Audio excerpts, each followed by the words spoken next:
All right, we're going to go ahead and start here. It's about 10:30. I want to introduce myself. I am Lydia Mellick. I am the Russell Medina manager.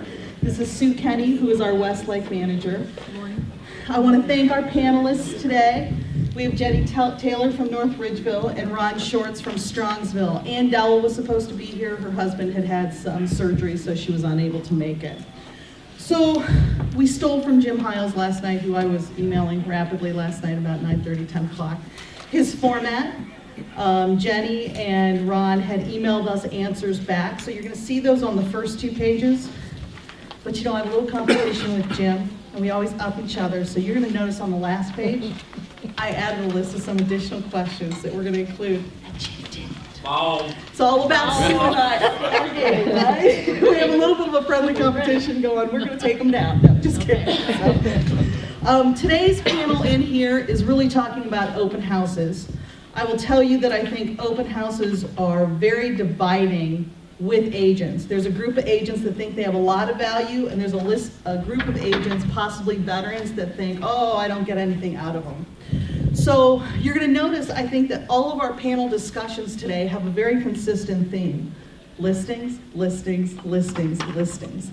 That is really the key to generating more business for yourself and for Russell and getting more leads coming in. So open houses are all part of that, okay? So we're going to touch a couple things on the first page, but I really want to make sure that we hit the questions on the back page that actually they came up with themselves. These were additional questions that they felt that they wanted to ask. But as an overview, I'd like to ask both Jenny and Ron, first with Jenny, on why you think open houses are so important.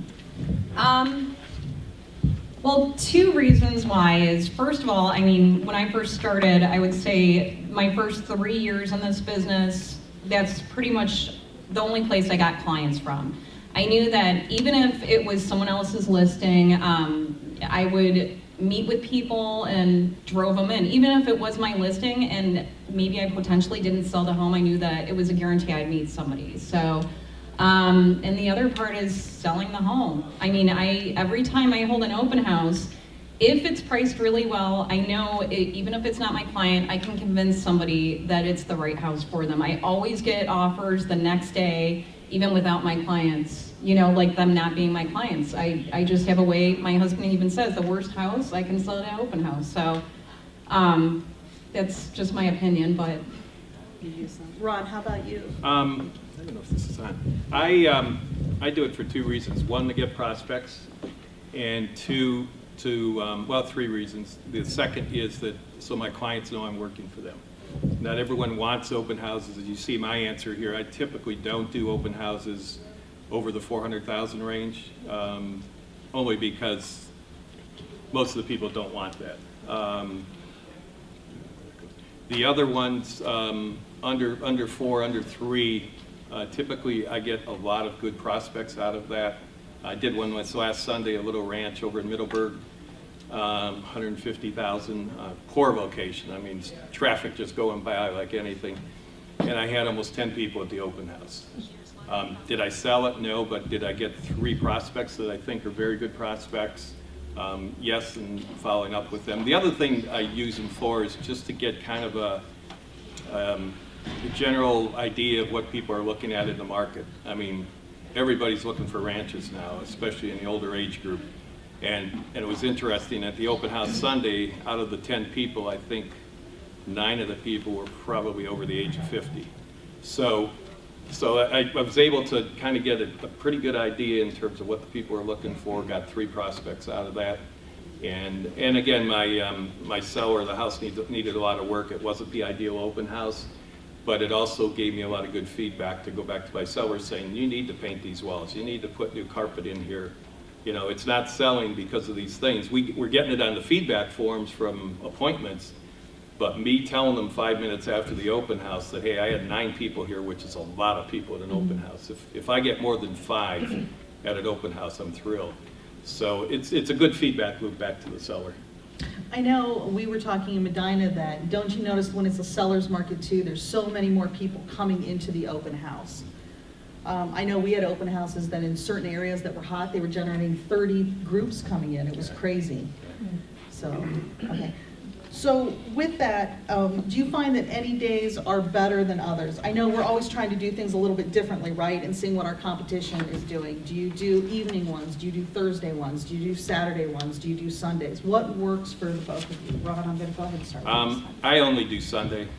I've tried Saturday, and to be honest with you, the amount of people that I get through, unless it's maybe a new home or a newer home or an area where I think there's going to be a lot of traffic.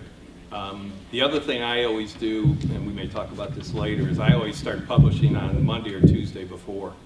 And I typically do 1 to 4.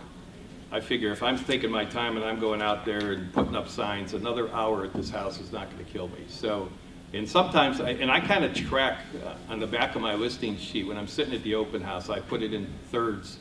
And I look at when the people are coming in, who came the first hour, who came the second hour, and the third hour. And I do get a lot of people in that third hour. So, I mean, to me, it's not costing me anything to be out there another hour. So I typically will only do it on Sunday.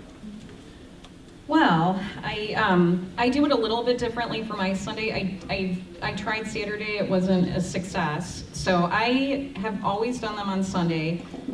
When I first started, I would almost do, I would say in my first year in business, I probably did about 50 open houses. I would do back-to-back open houses. I would call other agents, get other listings from other people, and just hold whatever open house I could do. My time that, after all the time that I would spend, the strongest time I felt was from 12 to 1:30. I did that for a long time, and it seems like you get all those people right after, you know, if they go to church or if they're out going to lunch with their family or anything like that. 12 to 1:30 is my target time. I know a lot of clients will question that based on the fact that you see a lot of open houses, like he said, from 1 to 4 or 1 to 3. All the times in the past 5 years that I've been doing them, 12 to 30 was just, it was that rock solid time that, you know, I get the most people. A lot of people stop coming around 1:15. Doesn't mean I'm not planning on staying there until 2 o'clock. I mean, if there's some stragglers that come in at the end, I'll stay. But a good example is I have a listing in North Olmsted. We had 22 families come. They all came within the first hour. So 12 to 1:30, that way I can still schedule to meet with clients after the appointment.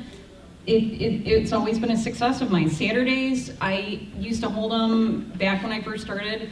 You just didn't get the same kind of people, because I think back, you know, God only knows how many years it's been going on with open houses. Everybody just assumes they're gonna be on Sunday. So it's a great success. I personally strongly say 12 to 1:30 is like the key time after all the statistics that I've done on it, so. So I'm curious, when you were a new agent, and we're gonna have some question and answers at the end, but when you were a new agent, I know we're always encouraging you guys when you're not busy, right? That's the time to do these things. Did you find that you almost had to force yourself, commit to doing 2 a month at least until you have your own inventory, and reaching out to other agents to get open houses? For me, what I would do is every week, as a new agent, I would go on our MLS with anybody in Russell that was kind of close within the proximity. And there are certain agents that they no longer want to hold opens anymore. So, you know, a good example is Darlene Crow. She was someone I used to lean on when I first started. I would hold every house that she would list, I would hold an open for her if she would, you know, be willing to let me. I would just stock listings, see if they would be decent listings to hold. Because sadly, if you throw yourself out there as a new agent, you're gonna get agents that want you to hold it open just to please their sellers, and it's not a good listing. I would do my own homework on the listings and make sure that I felt it was gonna have a good success. I didn't wanna be the agent that was getting taken advantage of. I wanted to have agents that felt really strongly about this listing. They felt that they priced it well. I felt that they priced it well, and I knew it would get enough traffic. You know, sadly, you know, when you first start, some people can latch on to newer agents and want you to hold things that, you know, aren't necessarily very good for you. You want to not only try to sell the home for the agent, because you want to show that you're working for them as well, but bring in those prospects. Know everything about that home. You know, go there before the actual, you know, open house, get to know all the facts about the home, so when someone comes through, you're very knowledgeable on that house. So. Lydia, you know, the other reason I do mine till 4 o'clock is, as Jenny said, almost everyone stops at 3. And a lot of time, 2 hours goes very quickly if you're going out looking at houses. So I've had a lot of people stop in the 3:30 to 4 range because I was still open. So, you know, because almost everyone stops at 3, there's usually extra people that want to see an additional house. You know, that's the other reason I try and stay open till 4 o'clock. And sometimes in the summer, I may even schedule 2 to 5. You know, during this time of year, I don't because of the weather, but, and that's the other thing I look at. I look at weather forecasts before I commit to an open house. I'm typically not going to do an open house if it looks like, not that the weather's very accurate, but if it looks like a bad weekend, I'm going to tell my seller that I think we might be better off doing it the next weekend. And I only do it if we're running an ad, typically. Sometimes I'll run my own ads, but usually I'll only do it if we're running an ad. You know, there was a very consistent theme in all of the panel discussions today was the relationship with your sellers and your clients and trust. So how do you handle a situation that maybe the seller doesn't want to do an open house? A different price point is one thing, but when you think it's in their best interest, what are some ways, Ron, that you overcome that? Well, first of all, when I'm on the listing appointment, I talk about open houses up front. That's, and talk about what I do to market the house.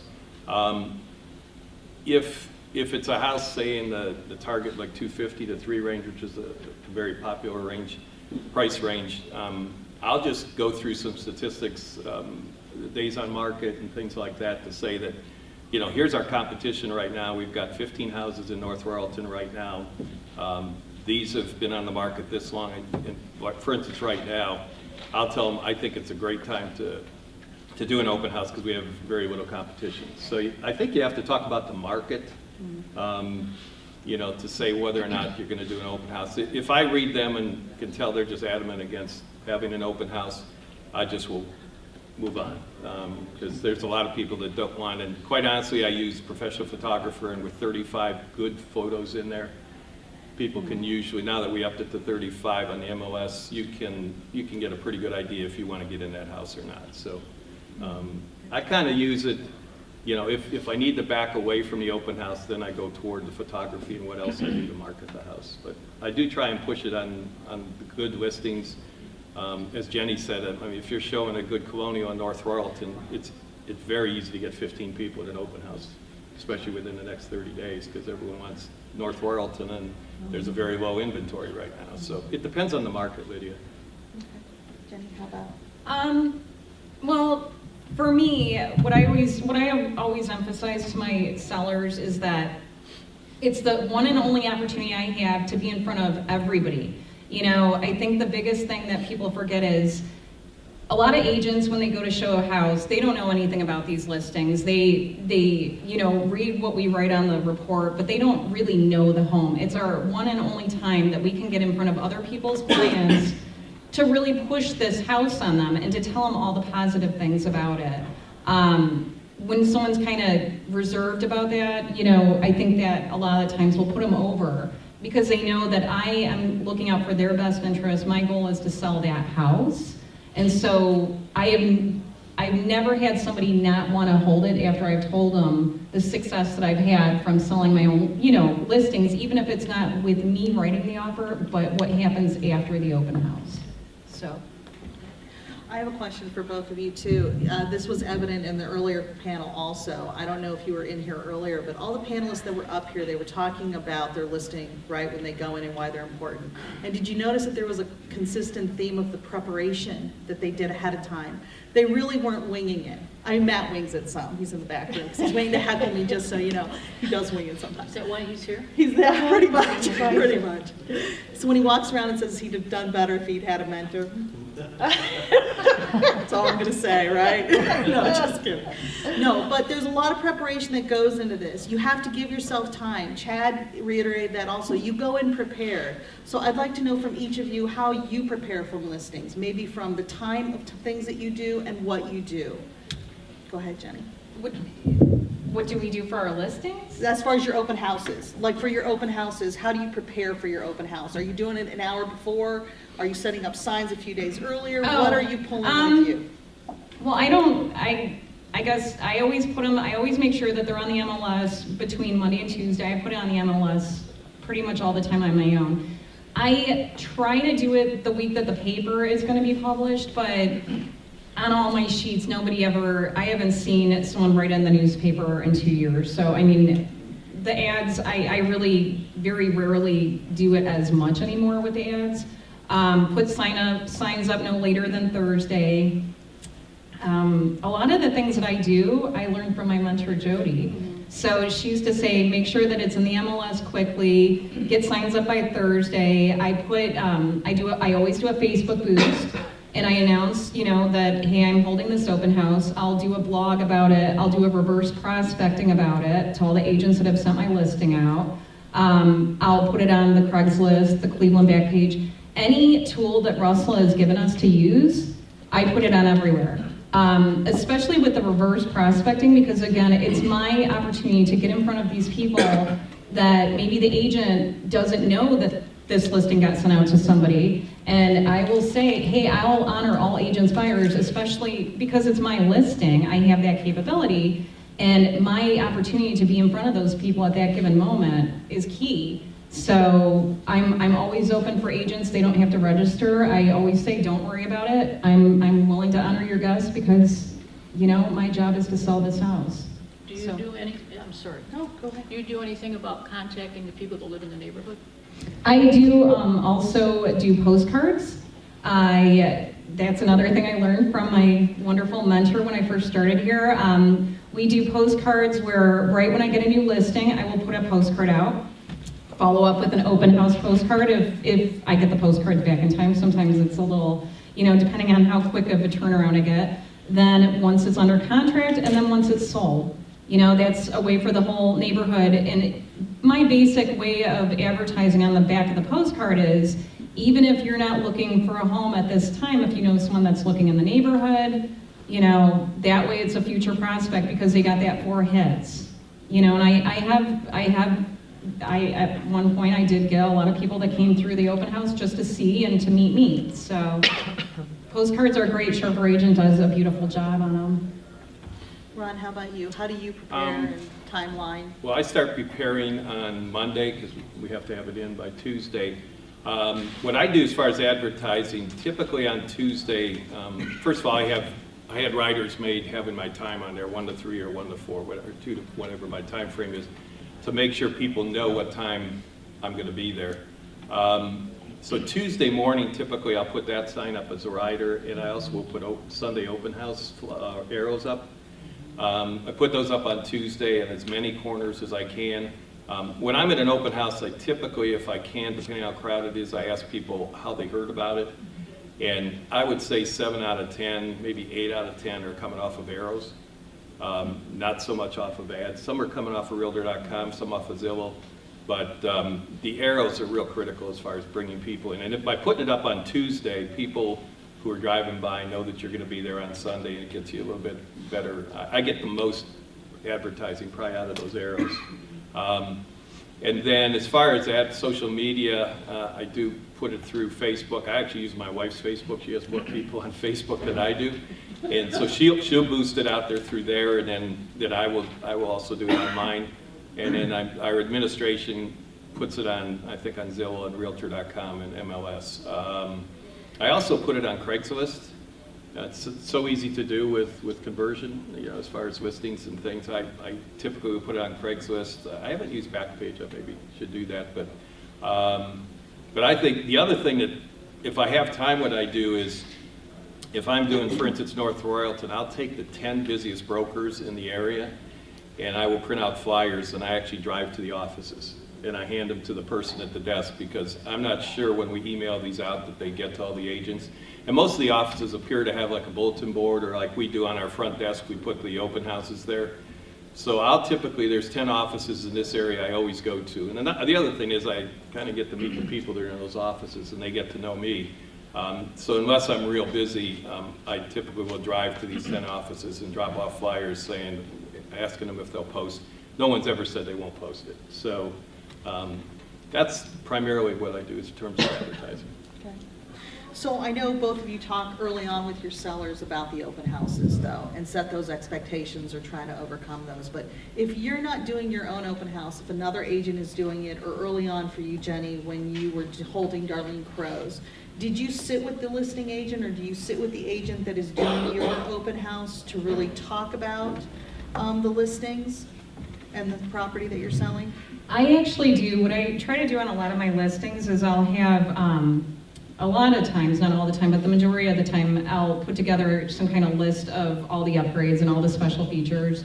Now, if somebody is holding an open house for me, yeah, I'll give them a list. If I can't meet with them face to face and kind of go over, you know, my strategy, because I want them to succeed too. I don't want them, like, if somebody's holding an open house for me, they're helping me out by trying to sell the home. And then secondly, I want it to benefit them so they get some prospects. You know, I want to encourage them.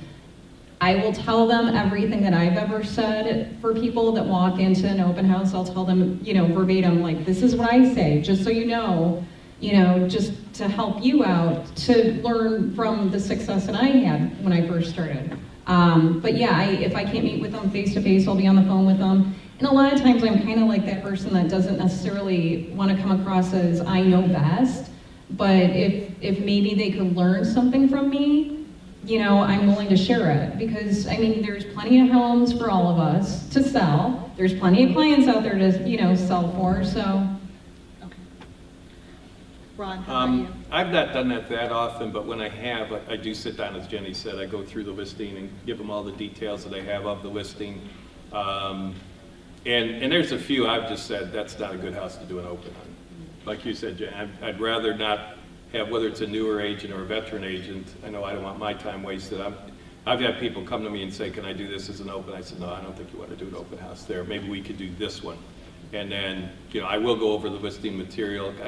If it's an occupied house, kind of tell them about the people who own the house, give them some background, and then I always ask them, or I contact, if I don't hear from them like within an hour or two after the open, I'll call them just to see what happened so that I can give feedback immediately to the seller. But I know Kim had a specific question about this Touching topic. on what do you say when they walk in the door? Well, that actually was our next thing, so Yeah. that's good, is, I know we all stumble, right? Sometimes you walk into an open house and the agent isn't friendly, or what do you say, what don't you say? Okay, so I always have my little go-to, because like I said, when I advertise any of my open houses, I always have a sign-in sheet, but again, I market anyone and everybody, meaning other agents, buyers, it doesn't matter, because my job at that open house is hopefully to bring out a prospect, but if it is my own listing, you know, I want to sell the home. So what I always tend to say right when they walk in is I have a sign-in sheet in the kitchen, and I'll say, please, you know, sign in for my clients so they know who's been in the home to register with them. If you're working with an agent, please fill out their name and information to the right-hand side, so if you have any additional questions, you know, I know who to go back to, or if they call me with additional questions, I know that your client, you know, that their client came through the home. From that point, if I see that they still proceed to write down Zillow, Realtor.com, or any of those, I'll make mention of that, and I'll say, oh, are you working with an agent? And a lot of times they're kind of a little apprehensive, obviously. If they seem more forthcoming, because sometimes people just go to open houses just to walk around a house. But if they seem like they're very interested in learning about your services or learning more about something, you can kind of read them. You know, I always say it's kind of like a reading game. If it seems like they're receptive to your conversation, what I'll say is, please feel free to walk around the house. Let me know if you have any questions, but I'd love to talk to you before you leave to go over the services that I, as well as Russell, provides to all my buyers. I set up a consult visit with you. I, set you up in multiple search programs. I go over all my services because I myself am free to you. To go through all these homes without an agent is silly. So I really emphasize my goals that they can achieve with working through me. Of course, I always try to throw out, oh yeah, I'm great, I'm wonderful, but I really try to get them to really come back to me before they leave. If they don't and they start to veer off, I kind of stop them at the door and say, do you have any additional questions? And then I kind of reel them back in. So that's how I always succeeded, because again, a lot of people are very honest on those things, and then they will proceed to write down their information, and then I'll follow up with a thank you card. I don't like to necessarily call them right away, but if I don't hear from them, I'll send them a thank you card saying, thanks for stopping at my open, I'd love to talk to you, and you know, I've had a lot of great success with that, so. Ron, how about you? How do you handle them from the minute they walk in? Well, when they first walk in the door, kind of like, as they're coming in the door, my first question is, how'd you hear about the open house? Because I'm trying to find out what's working, what's not working. Are they seeing the ads? Are they seeing my arrows? If they say I'm just driving around, happen to see it, you know, it at least gives me some idea what I want to do for my next open house. And I kind of do that as you're walking, say, into the kitchen, as Jenny said, and I do use the Russell sign-in sheet. It depends how many people are there at that time. Like even this past Sunday, when I had 3 or 4 people at the same time, it's kind of difficult to manage sometimes, but you try and get everybody to sign in. And again, I'll send out an thank you type card to their email, because what I'm trying to find out is it a valid email, first of all. Because there are people that do put bogus emails and phone numbers down because they don't want to get bothered by 100 agents. But so I do send something like that out. And if there aren't a lot of people there, I do try and engage in conversation. You know, do you have a house for sale? What's your plans for moving? And start the conversation. Most people are pretty open to that. They expect you to do that. I typically don't let them, they can start going through the house. It depends on the price level of the house and where we're at. But I don't follow them around the house. I try and direct them to different areas, especially if we have multiple people in the house at the same time. You know, if I'm in a 350 range house, 380 range house, I'll try and have a little bit more conversation as we're going through the house to explain it. But the last several open houses, because we have such a slim market right now, when you do an open house, typically you're going to have a lot of multiple people in at the same time. So sometimes it's good. I've done this a couple times where I've actually had an assistant come in with me and do an open house with me, so that we could kind of manage, especially if you're in a real hot area and a hot price range that you know you're going to get inundated with people. It's good to have someone else there, maybe signing them in, and then you can be doing conversations with other people. So, but my goal is to get them talking as soon as they're in that door. And again, I want to find out why they're there. And building the relationship the whole time you're there. That's right. How do you handle it when someone says, no, I'm working with X agent? Do you follow up with the individual? Do you follow up with the agent? Because there are some agents out there that they don't care if you're working with someone. Both of these agents seem to honor, you know, the agent. It's all about selling the home. But what is your follow-up protocol with that if someone says they're working with an agent? If they do give me their agent's name, which they should on the sheet typically, and if they don't on the sheet, then I write it down as I'm talking to them. I typically will call that agent after the open house and say, so your client stopped in the open house, just wanted to let you know, and if you have any other questions. And I, like Jenny, I honor I had 2 agents come through on my Sunday open house, which is fine. The more exposure I can get in a house, the better. How about you? If someone says that they're working with an agent, do you follow up at all with either the clients or the It customers? depends, I think it depends on the agent and the feedback that they gave me, because a lot of times before someone leaves, I'll ask them, so what's the feedback on the home? And if it seems like it's a good fit for them and they're really thinking about it, well, then I will follow up with the agent and let them know, hey, you had a buyer that came through here, they seemed really interested in the home. Do you have any additional questions that they might have asked you? If they don't seem interested, it wasn't a good fit, no, because they were probably just, you know, going on to the next one. So it's only if there's a lot of interest. Do either one of you, when you have your register, and you know, for those of you that don't know, we have a register online in PDF. You can make your own. Those are just suggestions of what to ask. Make it your own as you go into other people's open houses. If you want different information, create one. Create what works for you. What I would encourage too is if you're holding an open house for another agent, have a sheet that you can provide to the seller left at the home, so they see the activity, how many people came through, what's the feedback, and then have that same information given to the other agent that's the listing agent, because a lot of agents tend to forget, even though you're holding the open for somebody, we really have to respect the fact that the seller allowed us to do that. Do you ever take notes? I know Ron was talking earlier that he jots things down after they leave. I try to do that too. I try to be unobtrusive about it. But if there's something that I sparked the conversation so I won't remember the next day, put little notes on the back. What did I remember about them? What did they say? Any helpful tips with that? Yeah, Any tricks? I actually do the same thing because I have usually the listing sheet with me while I'm at the open house. And if buyer number one comes in, I'll put number one on the back page and I'll write down 2 kids living in Royalton, just to kind of jog my memory as to who these people were when I'm doing the follow-up. And then as the people put their name in down on the sheet, on the back of my sheet, I kind of correspond that to how, when they signed in, whatever I've learned from them as far as notes.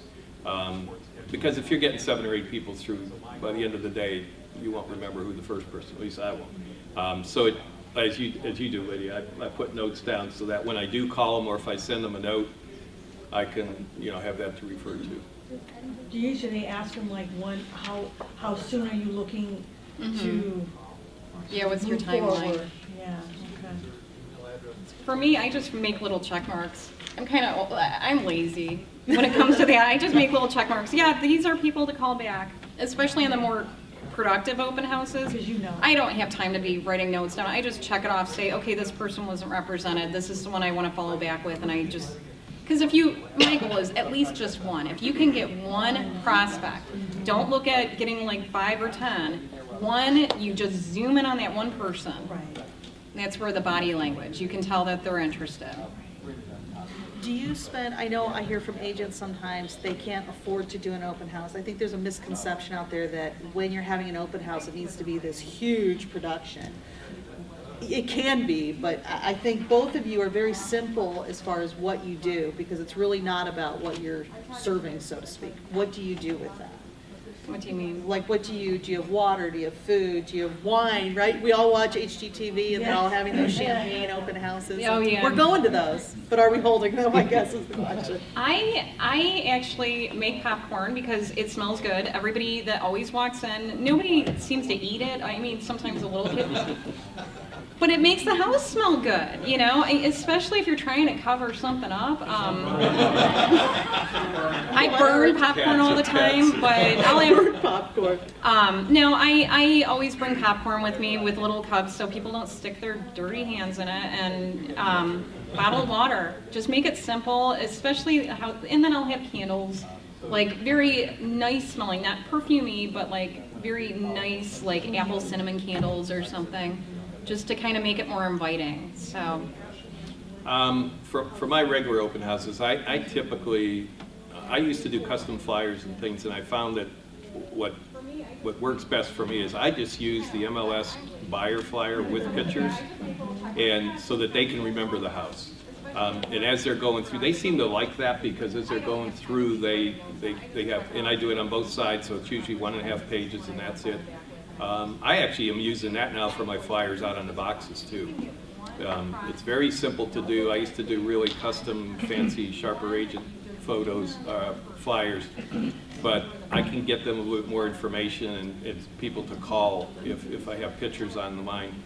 So I really don't serve anything. Now I also, maybe aside here, I do like to do brokers opens. I think you get a lot out of a broker's open, and there I will bring in food and typically do it on the Tuesday when we have our sales meetings, and again, a broker's open, I think you can get as much mileage, if not more, than you can out of an open house, because typically a good broker's open and a good listing, you should get 20 agents there, which I think is great exposure. Plus you get to meet all these other agents, so you get rapport building with them.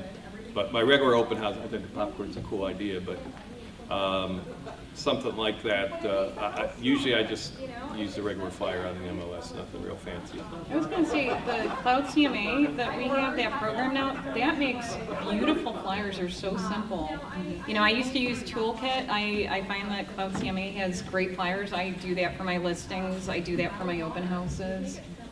And then I do the MLS one just so they have all the dimensions and everything. So if you're not in those basic tools that we're providing for you, please make sure you're touching base with your managers. I know we're all going to be having training sessions on them again here.